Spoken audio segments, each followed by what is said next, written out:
Like to look at an example. I don't have an example here.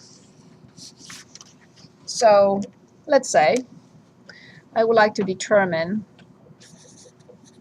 sine of 44 degrees.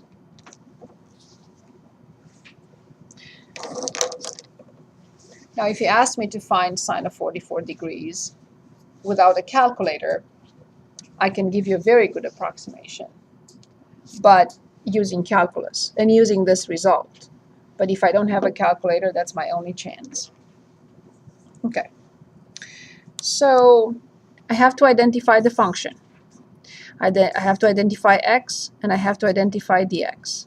And then I'll look at the rest. I don't know what the rest is right now, but I need to identify the function. Can anyone tell us the function? Sine x. Can anyone give us x? Which one? Nope. So notice I have to refer it back to something I know. Very close to 44. And there is an angle I know everything about. And it's very close to 44. What is it? 45 degrees. And now I have to identify dx carefully. What is dx? Because remember, dx can be on one side or it can be on the other side. How much is dx?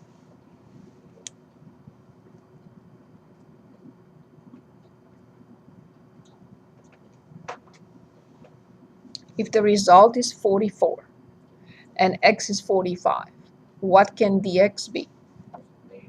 -1 degree. Are we okay so far?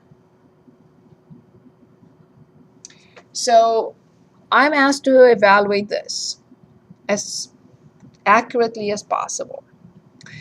I have to identify what is f, which is sine x, what is x, which is 45, because I know what sine 45 is. And I have to identify the change in x, the deviation from 45. The change in x, or the deviation from 45, is -1 degree. Okay. Now I will say this is approximately equal to, and now I go here, f of x. Let's write it first before we calculate. What do I write? Yes, sine of 45 degrees plus. Now I have to find sine prime. Let's write it here. Sine prime is cosine x. Good. But I need f prime, which is cosine of x, and x is 45. What will I have to write? Exactly. And now I'm here. I identified the x, but in calculus I have to use only radians. Now in a function, in a trig function, it's okay if I write 45 degrees. I don't have to write pi over 4. But if I use 1 degree to be multiplied by something, and I'm not applying a trig function to it, it cannot be put in degrees. It has to be in radians. So I have to multiply by -1. But how do I change degrees into radians? I know that pi radians is 180 degrees. If I want here 1 degree, what should I do to both sides to get 1 degree on the right? Divide both sides by 180. So pi times 180 over 180. So now these are just numbers. I will be able to, using calculus, to approximate anything, as long as I can find something close to it that I know. So this is not done. We have one more step, and then we'll check.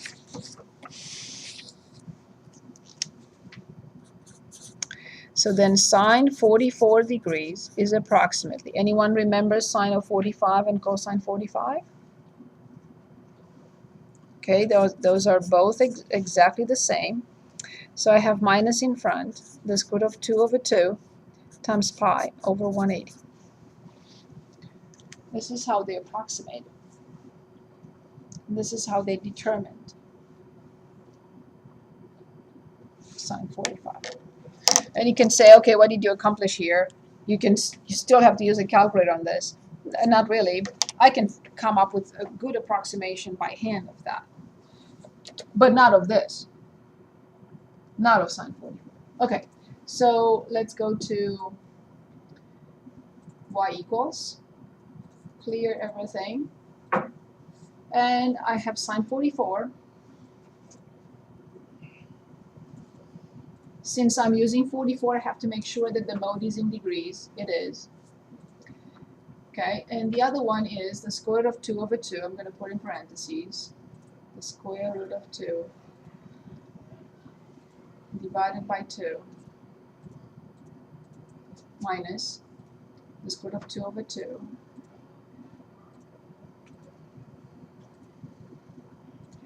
divided by 2 multiplied by pi and divided by 180.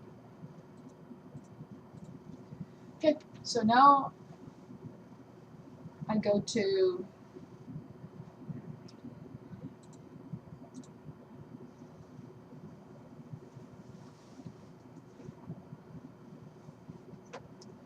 is it a good enough approximation for us?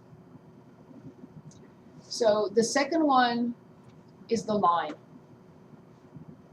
right? We use the line basically. The second one is the approximation.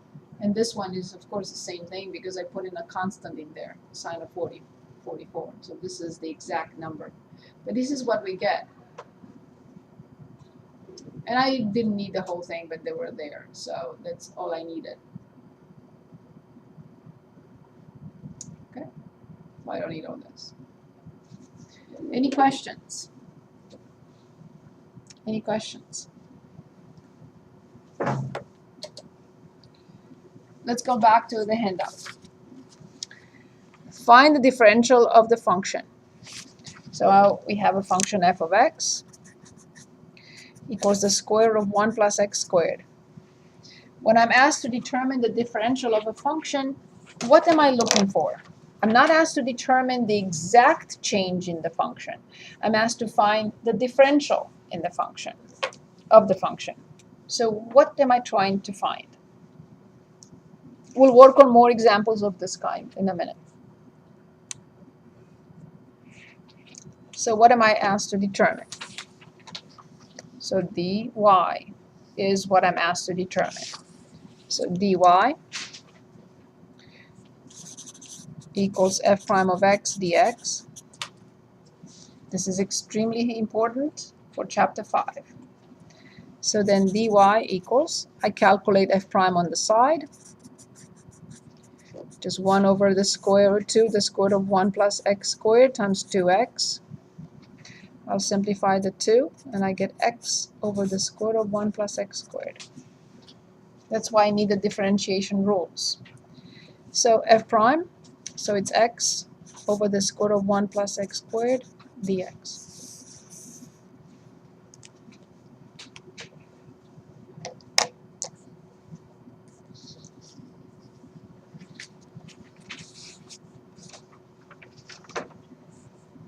That's all we're asked to find.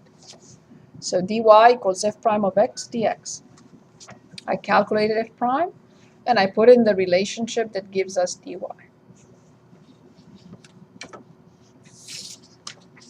Any questions? Find the differential dy for this function. And then we are asked to evaluate that differential for the given values. So let's think about it for a second. Let's find dy for this function. And when you have it, tell me and I'll put it in. So what am I asked to find?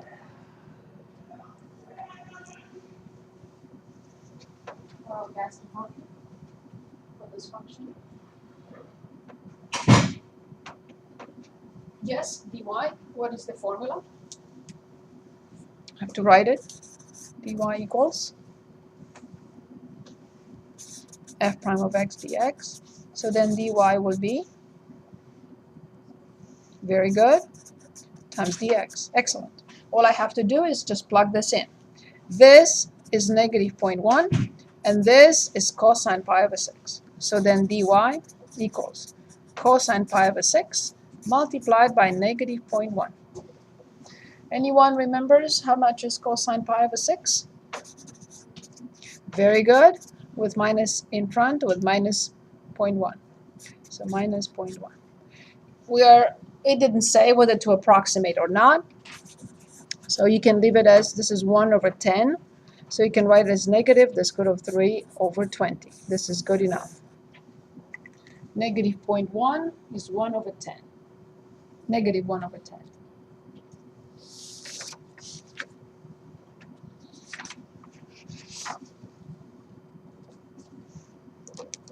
Any questions? Now compute delta y and dy for the given values of x and dx. So we are given y equals 16 over x, we are given x equals 4, and we are given delta x or dx as being negative 1. But this time the problem is asking us to compute both, to compute the exact and compute the approximation, in other words the differential, compute the exact, which is delta y, but also compute the differential, that is the approximation of delta y, and compare them. So let's do that. What do I have to do or write for, which one do you want to start with? You want to start with dy, or you want to start with delta y? Yes, Tony? The first part of yes. Number 2 on the worksheet. Yes. Would you mind just writing in what dx, dy, and delta x, delta y are? The x is the differential of x. Yes. You have that one? Yeah, I'll just hop in that one. That's fine.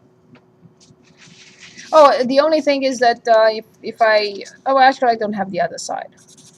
Differential of x, small minor change in x. Delta dy, differential in y is the approximation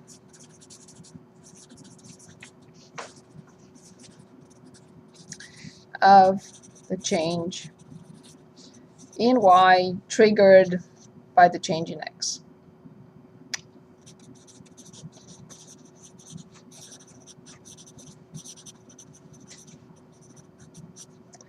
And dy equals f prime of x dx.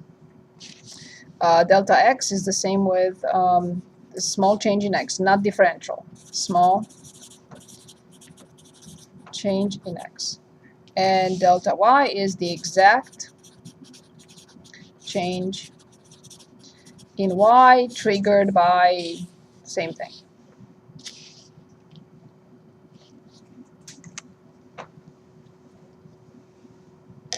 Is that better? Yeah, thank you.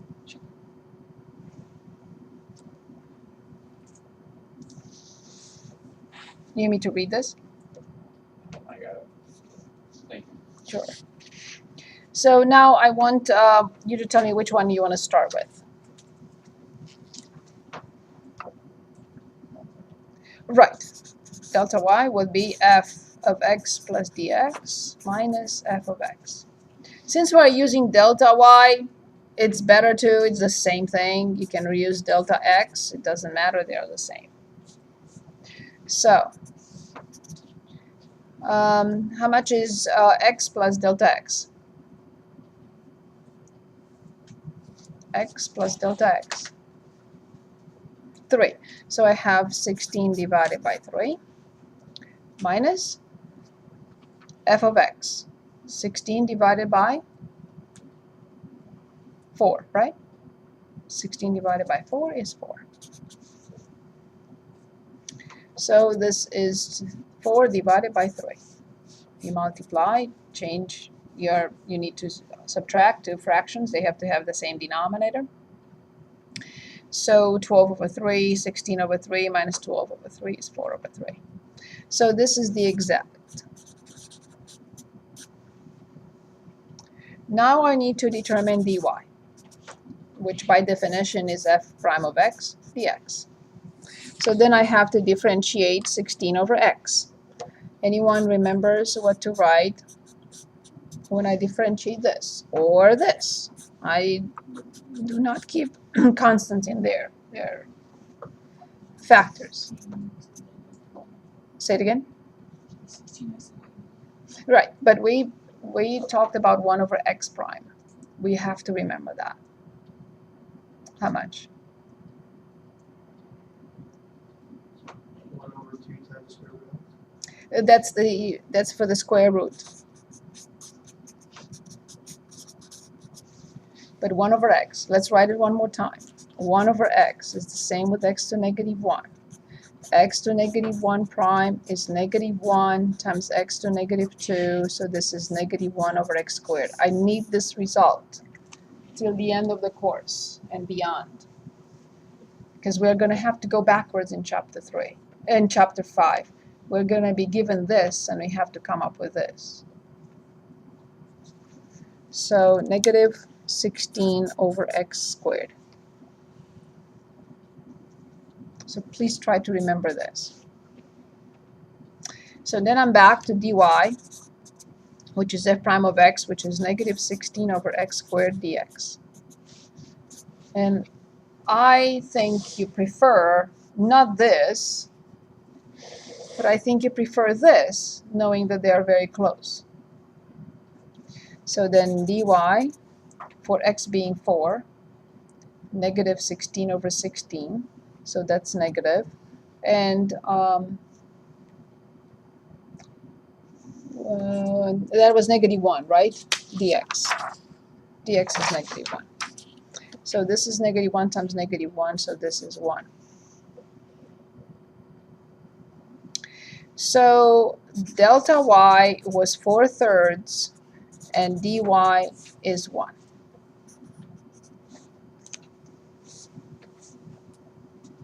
So delta y, the exact change is 1.3333, and the approximated change is 1.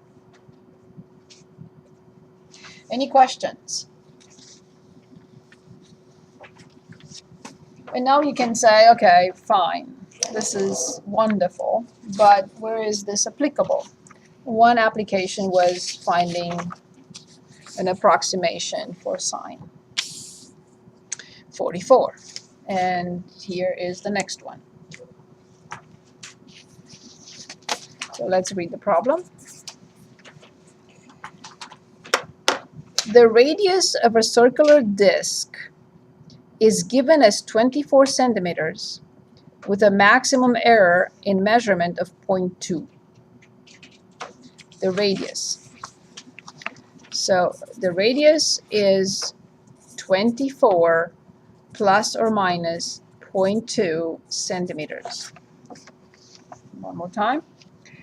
The radius of a circular disk is given as 24 centimeters, and it can have a maximum error in measurement of 0.2, but it can be positive or negative. Good. Use differentials to estimate the maximum error in the calculated area of the disk. So here's the disk. Here's the radius. This should be 24, but it could be a little bit more by 0.2, or it could be a little bit less by 0.2. So can anyone tell us what is this really 0.2? What do you think it is? From everything we discussed here. Thank you. Or dr in this case, because we are using r. Excellent. Or you can use x. Doesn't matter. Excellent. This is indeed the differential in x, or in the independent variable if we want to call it r. Perfect. Okay. Now it says, use differentials to estimate the maximum error. Use differentials error in the calculated area of the disk. Can anyone give us the formula for the area of a circle or a disk? Pi r squared. Perfect. Now, this is the differential in the independent variable. What do you think I will have to determine in order to estimate, right, the error in the calculated area of the disk? So I cannot determine the exact, I mean, I could, but I want the estimate, the estimated. So what am I asked to determine then? What is the question here? Right, exactly. This is what I'm asked to find. So I have the function, I want its approximated error. Good, so given this function, how do I find the differential of this function?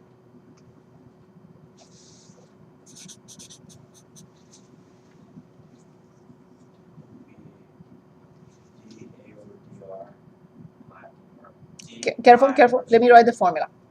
So dy equals the function prime times dx. This is the formula I have to use. Of course, f prime is function of x, and this is dx. These have to be the same, right? So what will I write? Say it again. 2 pi r, excellent, times, exactly, but in this case it's dr. Awesome. Very good. Perfect. Good. So I'm ready. So then the error that is an approximation of the error, of the exact error, triggered by a minor change in the radius will be 2 pi times, excellent, times, exactly. So a minor change of 0.2 in the length of the radius, either way, plus or minus, will trigger a plus or minus, of course, error in the area. So I need to put this in the calculator. So where am I? Okay, so what was it? 2 times pi. 2 times 24 times 0.2 times pi. So dA is 30.16 measurement unit. 30.16 means nothing. Thank you. So we're talking about the area. Any questions?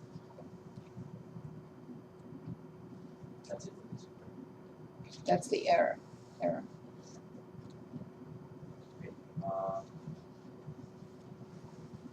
Well, that's the maximum error, right? The plus or minus is the error, yes. So then what's the relative? Yes.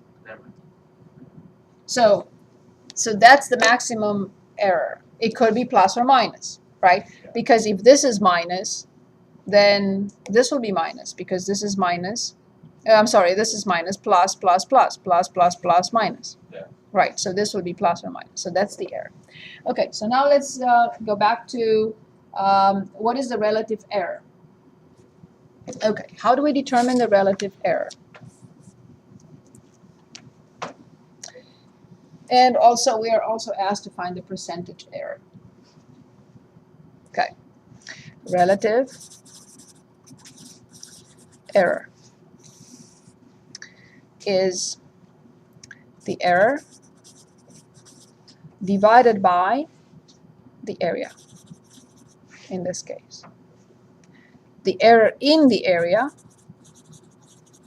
divided by the area, which is dA divided by A. That's a relative error. And the percentage error will be a percent. Change it into a percent. Okay. So I have dA. I'm just copying it from here. 2 pi r dr. I have a. I'm copying it from here. Pi r squared. And now I will simplify anything I can. An r goes away with an r. Pi goes away with pi.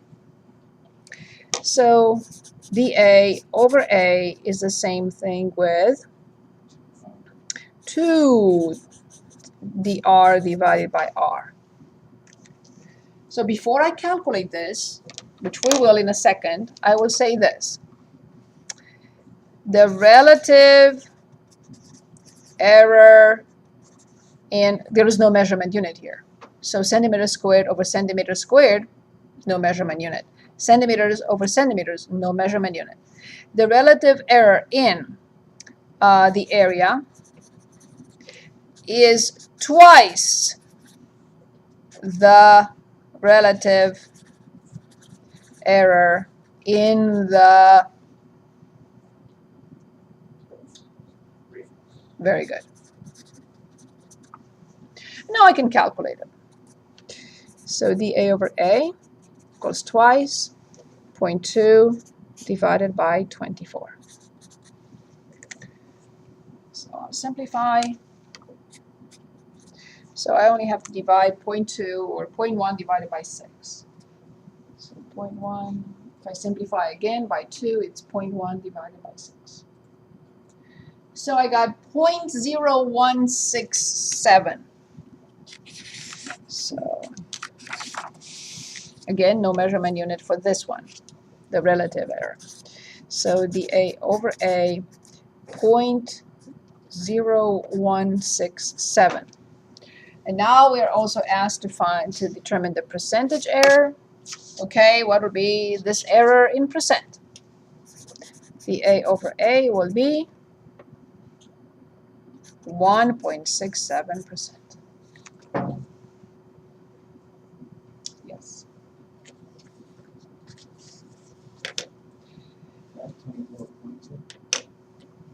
So it's 2. I replaced dr by 0.2, and I replaced r by 24. Simplified 2 and 24, I got 12. I simplified 0.2. I didn't say, I thought that was a point, 24 point. No, I simplified by 2. All I wanted to show in 3.11, and that will be the end, and then I'll have a handout for Monday, and we'll try to review as much as we can. So in 3.10, we talked about hyperbolic functions a long time ago. And I mentioned 3 functions, basically. There are 6, and they're inverses, and different derivatives of all of them. I only care about 3.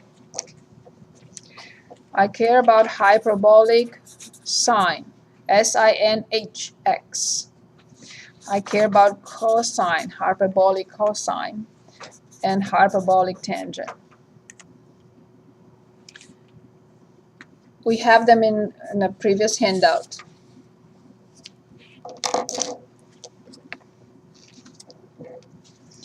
So that's the only thing I would like to show you. And their derivatives.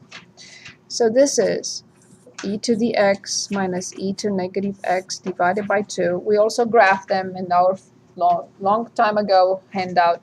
We also graphed. So e to the x plus e to negative x over 2. And of course, what do you think? A wild guess. Hyperbolic tangent x will equal to. What do you think? Yes, sine over cosine.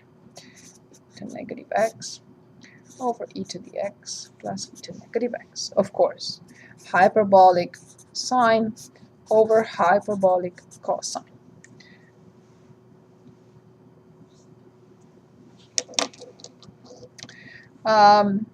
When they post, I know now this is mostly done on the ground, but in the past, telephone poles and other cables, the distance they were calculating with using a cosine, hyperbolic cosine. Looks like a x squared, not really, but it's a very powerful function.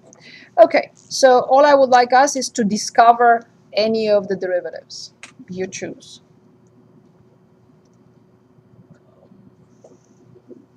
We are going to use not the definition, but the differentiation rules. I'm sorry. You know that there will be secant squared, so I'll have to show you the secant squared. A secant is a hyperbolic secant. We can do that. That's fine. So when we get to the end, I have to go back and show you hyperbolic secant. That's fine. So let's say tangent, hyperbolic tangent, prime.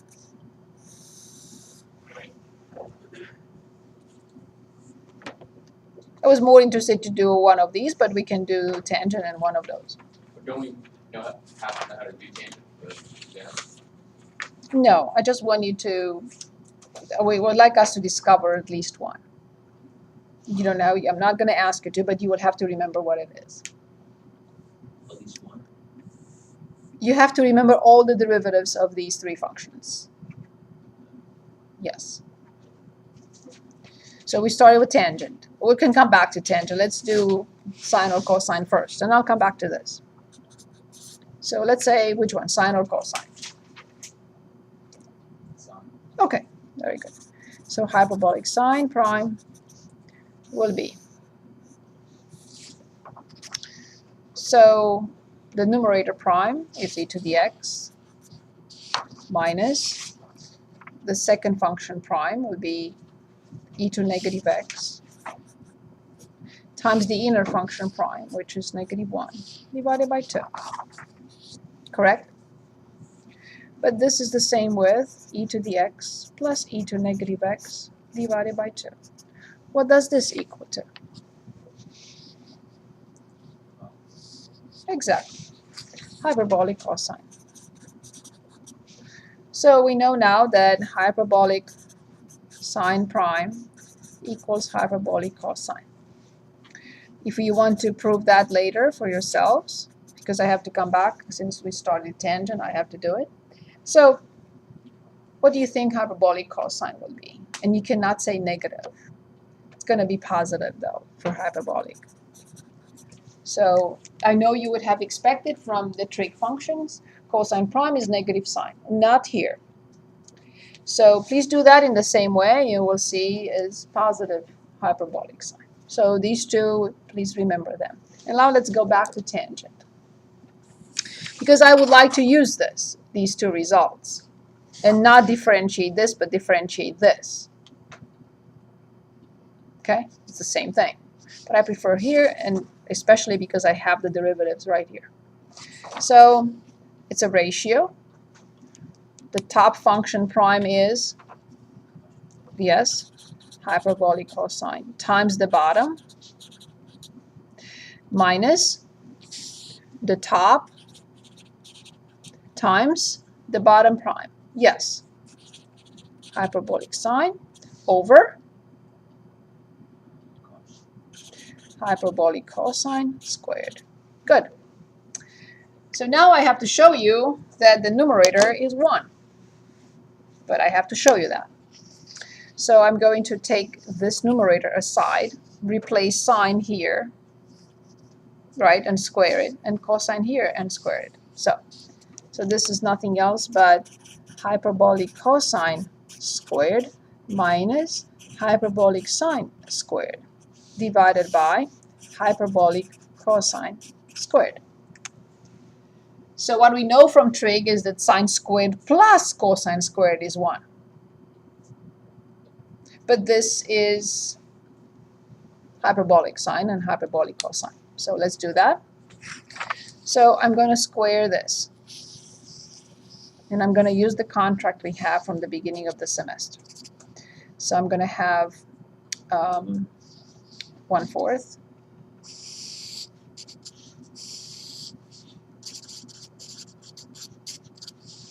So e to the x squared plus 2 times the first times the second. When I multiply these, I get 1.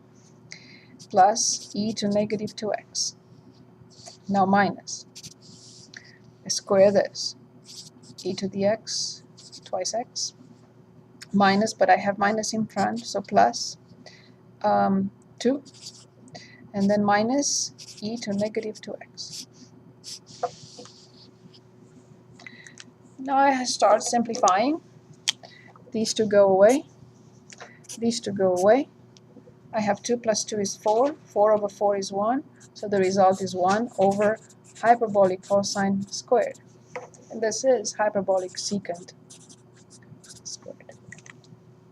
So we proved that hyperbolic tangent squared is as we expected it from trig, similar.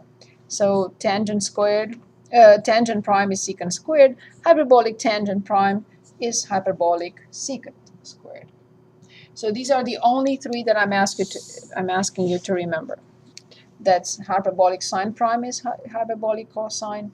Hyperbolic cosine prime is hyperbolic sine. And we are adding here that hyperbolic tangent prime equals hyperbolic secant squared. No, just this. Just this. No, I'm not asking you to prove this. And this is the end of this chapter, but I would like to look at a couple of examples. I still have 5 minutes, so let's look at one. Like 35 on page 263. 35 on 263. So we have y equals e raised to hyperbolic cosine 3x. So we're asked to find the derivative of this. How do I differentiate e to a function? It's e to the function times, yes, cosine prime, which is, yes, hyperbolic sine of 3, oops, I didn't mean that. Hyperbolic sine of 3x times 3 indeed, times the inner function prime, times 3. I prefer not putting it here, I prefer putting it in the front. That's it. Okay, let's look at one more and then I'll stop. If you want to work on the problems with hyperbolic cosine inverse, then you can use the formula from the book. Otherwise, I will give you the formula. So I don't expect you to remember those. Let's look at 39. So g of x equals 1 minus hyperbolic cosine over 1 plus hyperbolic cosine.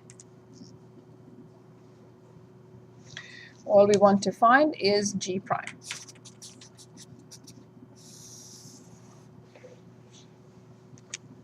The top function prime. Yes, but minus. Times the inner function prime, negative. Hyperbolic sine x times 1 plus hyperbolic cosine minus 1 minus hyperbolic cosine times the derivative of the denominator. Hyperbolic sine. 1 plus hyperbolic cosine squared. I copy the denominator. Now let's see if we can get rid of anything at the top. Negative sine x with a negative sine x. So let me distribute.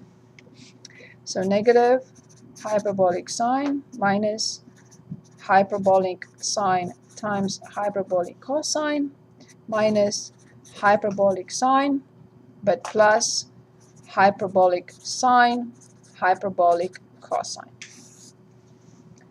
And I see that two terms go away. This is negative and this is positive. And then I end up with negative 2 sine.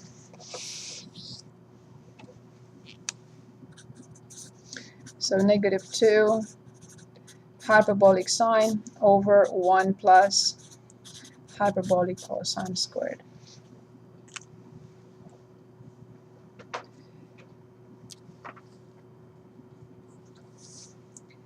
So just to show you, and I'm done, this is a very interesting application of hyperbolic cosine. As I mentioned, these are two poles, I don't know, telephone poles or electrical poles, so these are the cables.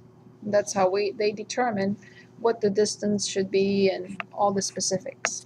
They're using that specific function, hyperbolic cosine.